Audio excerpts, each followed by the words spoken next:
Hello అందరికీ, ఎలా ఉన్నారు అందరూ? ఈరోజు మన కిచెన్లో కాబులి చనా పూరి అయితే చేశాను. మార్నింగ్ బ్రేక్ఫాస్ట్లో ఇది సింపుల్ అండ్ ఈజీ బ్రేక్ఫాస్ట్. మనకి డైలీ ఇడ్లీ, దోశ, వడ అవన్నీ తిని బోర్ అయిపోతాం కదా, అప్పుడప్పుడు ఇలా కూడా చేస్తాను పిల్లల కోసం. మా ఇంట్లో అయితే చాలా ఇష్టంగా తింటారు, హ్యాపీగా తింటారు. వేడిగా పూరి తీసిస్తే నేను దీనికోసం అయితే కాబులి చనా అయితే నేను నైటే నానబెట్టాను.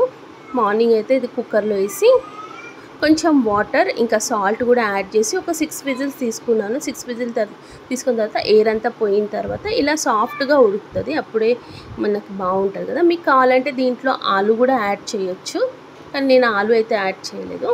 ఇక్కడ వచ్చేసి కడాయి తీసుకొని ఆయిల్ వేసి ఒక ఆనియన్, కరివేపాకు కూడా కొంచెం ఫ్రై చేసుకున్నాను. మరీ డార్క్ బ్రౌన్ అయితే తీసుకోలేదు, లైట్గానే పచ్చి వాసన వెళ్ళే వరకు అయితే ఫ్రై చేశాను.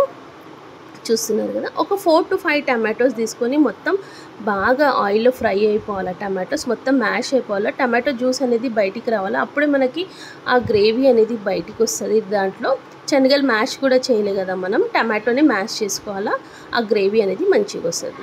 చూస్తున్నారు కదా. ఇక్కడ మనకు బేసిక్ సింపుల్ మసాలా ఉప్పు, కారం, ధనియా పొడి, ఆమ్చూర్ బదులు మీరు చింతపండు నానబెట్టి రసం వేస్తే అది కూడా చాలా బాగుంటుంది తినడానికి. పూరితో కొంచెం పులుపుతోని అట్లా తినడానికి అయితే చాలా బాగుంటుంది. చూస్తున్నారు కదా. ఇవన్నీ సింపుల్ మసాలా. ఇంకా నేను చోలే మసాలా కూడా యాడ్ చేయలేదు, సింపుల్గానే పెట్టాను. మార్నింగ్ బ్రేక్ఫాస్ట్ కదా, ఎక్కువ మసాలా తినకపోతేనే బాగుంటుంది. వాటర్ అయితే వేస్ట్ చేయలేదు, ఆ కాబులి చనా వాటర్ అదే వాటర్ యాడ్ చేశాను. ఇంకా ఎక్స్ట్రా వాటర్ అయితే యాడ్ చేయలేదు. ఇలా కాసేపు అలా బాయిల్ చేయాలి. ఒక 5 to 6 minutes వాటర్ దగ్గర అయిపోవాలా, ఆ గ్రేవీ అనేది కొంచెం థిక్ అయిపోవాలా మనకి. పక్కన చూస్తున్నారా, నాకు పూరి కూడా రెడీ అయిపోతుంది. లాస్ట్లో కొంచెం కొత్తిమీర యాడ్ చేసి ఒక్కసారి కలిపేసి అలా మన కర్రీ అయితే రెడీ అయిపోతుంది. పక్కన నాకు పూరి కూడా మార్నింగ్ బ్రేక్ఫాస్ట్కి రెడీ అయిపోతుంది. మీరు బ్రేక్ఫాస్ట్లో ఏం చేసుకుంటారు నా కామెంట్ సెక్షన్లో అయితే రాయండి. నచ్చితే లైక్ చేయండి, షేర్ చేయండి, సబ్స్క్రైబ్ చేయండి.